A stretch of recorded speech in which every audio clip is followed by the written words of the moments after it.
नमस्कार दोस्तों, आप सबका स्वागत है आज की एक खूबसूरत पारिवारिक कहानी में। तो आइए कहानी शुरू करते हैं। अब गृह प्रवेश करने के लिए नई दुल्हन ने जैसे ही पैर बढ़ाया, उससे 15 साल बड़ी इकलौती ननद ने अपनी टांग आगे करते हुए रोक दिया। बहुत सुंदर हाथ पहनी हो बहू, भाई ने तो मुझे नहीं दिलाया इतना सुंदर बढ़िया डिजाइन का, खुद के लिए मायके से ले लिया और बेकार सी डिजाइन मुझे दिलवा दी।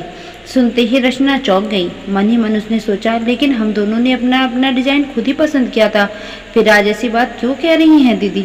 सही हो या गलत, इतने सारे लोगों के बीच दीदी से सवाल जवाब करना अच्छा लगेगा क्या? मौके का ध्यान रखते हुए उसने अपना हार उतारकर ननद की ओर बढ़ा दिया तो वो मुंह बिचकाकर बोली, दुनिया के आगे दिखाने की जरूरत नहीं है, जो तुमने चाहा वो तो कर ही दिया। भाई की काफी मान मनुहार के बाद हार ले ही लिया, पर नई बहू के दिल से उतर गई। रचना ने बुझे मन से कदम आगे बढ़ाया और गृह प्रवेश किया। थोड़ी देर औरतों के बीच हंसे ठिठोली के माहौल में बैठी, फिर सास ने कमरे में जाने का इशारा किया। वो अंदर आते ही फूट फूट कर रो पड़ी। रौनक भी अंदर आया। बहन की बचकानी करतूत पर माफी मांगी, फिर समझा बुझाकर उसे शांत किया। उसने याद करने की कोशिश की कि मायके और ससुराल दोनों तरफ से सारी औरतें एक साथ ही गई थी जेवर खरीदने, ताकि ज्यादा सामान देने पर दुकानदार थोड़ा बेहतर डिस्काउंट दे सके।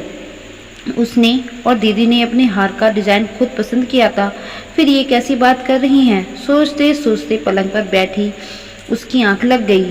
रौनक के झकझोरने से नींद खुली। शाम हो चुकी है, अब रिसेप्शन की तैयारी होने लगी।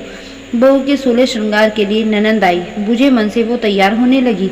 दीदी ने हार की कोई बात नहीं की। रचना के चेहरे पर गुस्से के भाव छुपाए नहीं छुप रहे थे।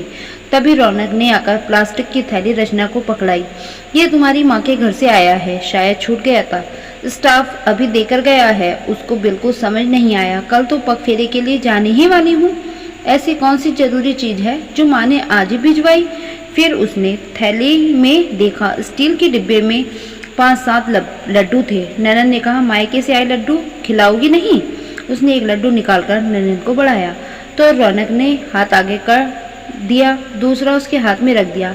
डिब्बे का ढक्कन बंद करने ही लगी तो उसे उसमें एक लाल कपड़ा सा दिखाई दिया।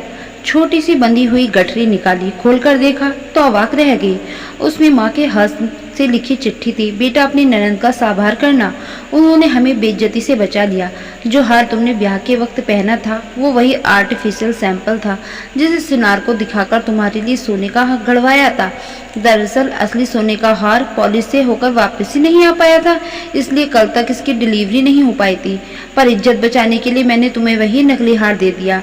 अब भिजवा ही दिया, नई जिंदगी मुबारक। चिट्ठी खत्म हो गई तो रचना ने ननद का चेहरा देखा। उन्होंने बोला, हमारे रविंद्र मामा जी की जेवर की दुकान है, उन्होंने तुम्हें मंडप पे देखते ही बता दिया कि बहू के जेवर नकली हैं।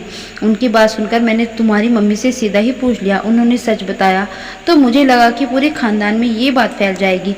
किस किस को सच्चाई बताते फिरेंगे?